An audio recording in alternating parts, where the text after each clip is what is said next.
Welcome to Podkey NBA, where LeBron's Philly gamble just changed the whole conversation. One decision held up half the league, then landed with a thud in Philadelphia.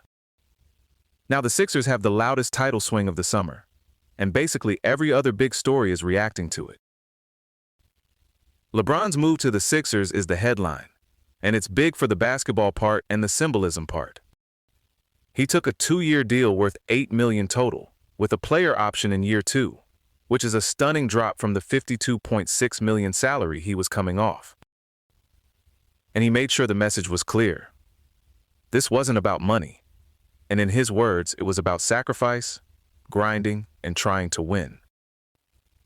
That's why this feels like a final legacy play more than a normal free agency choice. He reportedly called it his last decision, and that gives the whole thing a kind of endgame energy. On the court, the idea is pretty clean. He doesn't have to be 28-year-old LeBron carrying every possession. He can play more off the ball, organize things as a floor general, and fit next to Joel Embiid, Tyrese Maxey, and Jaylen Brown in a way that should make Philadelphia smarter late in games, not just louder. The contract structure matters too.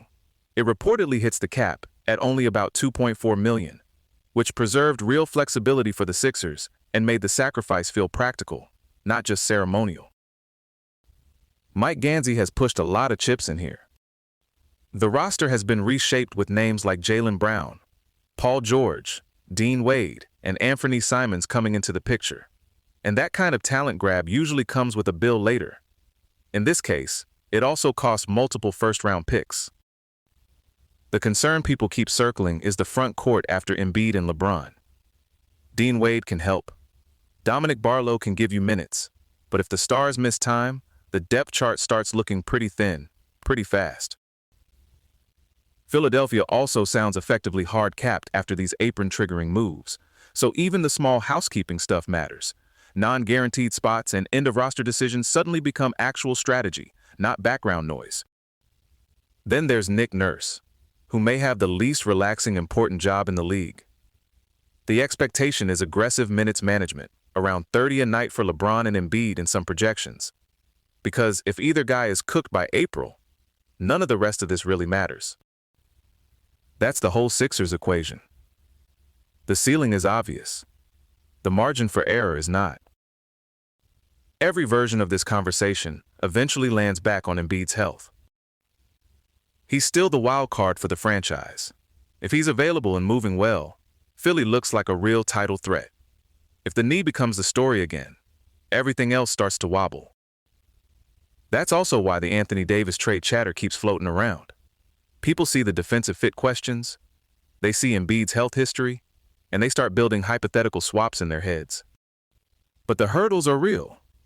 Salary matching is ugly, the contract size is huge, extension timing gets messy, and moving a franchise cornerstone has a political cost on top of the basketball one. So yes, the speculation exists, but a clean Embiid for AD type deal still feels much easier to discuss than to actually do. The other reason this move has so much weight is that LeBron's resume stopped being only a basketball conversation a long time ago.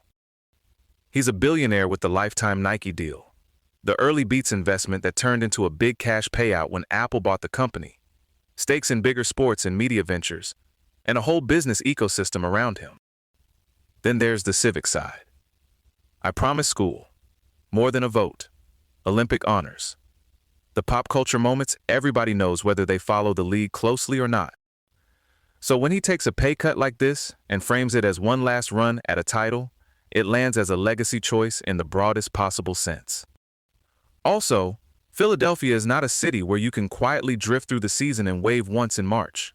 That fan base is intense, the civic fanfare is already rolling, and they're going to want visible buy-in from day one. What's funny is this wasn't just one signing. It became an organizational weather system for the league.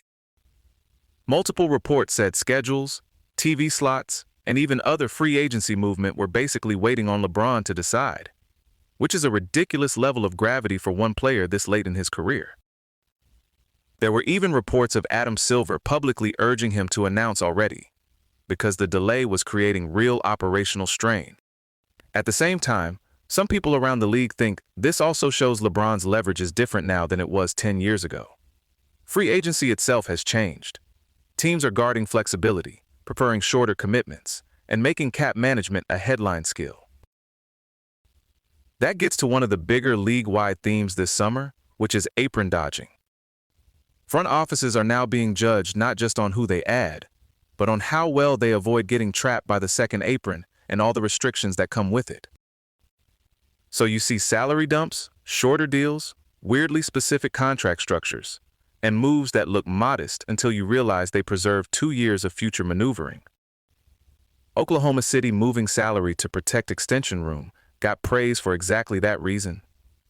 San Antonio got similar credit for replacing a bigger prior allocation with a much tidier 2-year, $15 million signing. It's not the flashiest part of the league, but it's becoming one of the most important. Talent still matters most, obviously, but bad cap geometry can make a good roster feel stuck in a hurry.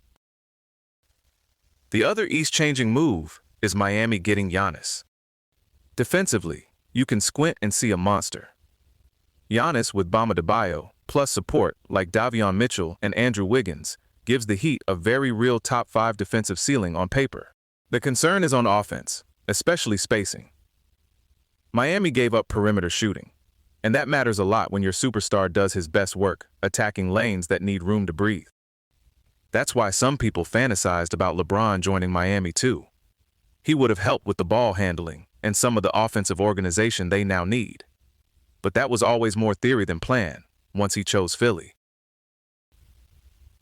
A few other situations are worth keeping in view. Trae Young got a 4-year extension with Washington worth roughly $212 to $213 million, and a lot of observers immediately called it rich. The talent is there, but the recent availability hasn't exactly made anyone feel calm about tying up that much cap space. Jason Tatum now carries a cleaner, heavier burden in Boston after Jaylen Brown's departure. The expectation is still big wins, but now the primary creation load is fully his, and that changes the nightly pressure.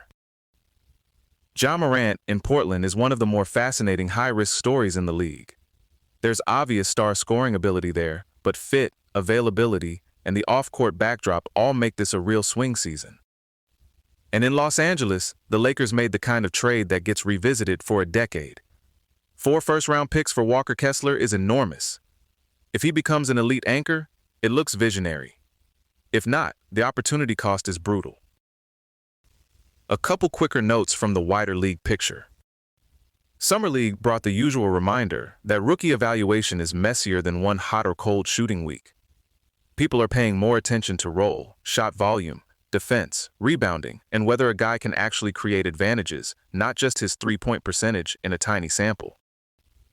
Cam Boozer got praise for defensive versatility, and a few combo guards like Braden Burries and Malik Thomas generated real sleeper buzz. Team-building logic is shifting too. New anti-tanking realities and old Stepien rule constraints mean teams have to be smarter about preserving or collecting draft assets. That's why long-range pick bets, like Charlotte grabbing a distant unprotected first-plus swaps, are being treated as serious strategy again.